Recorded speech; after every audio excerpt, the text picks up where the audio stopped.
Hello friends, in this video we are drawing watermelon. As you see in the drawing, I have drawn two guiding lines, one for the ellipse and one for the direction of the watermelon touching to the base of the plate, which is very necessary. Now in the sliced part also I have drawn the helping lines which will give the dimension. Knife also is in perspective, so the drawing should be done neatly.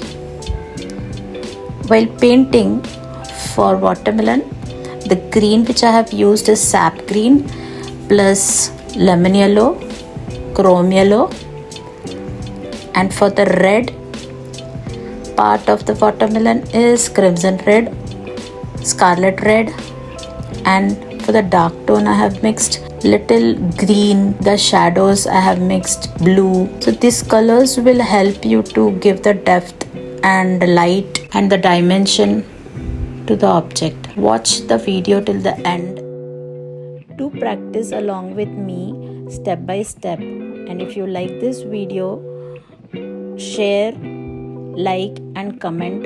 In the comment box, let me know what do you like to learn more in this series.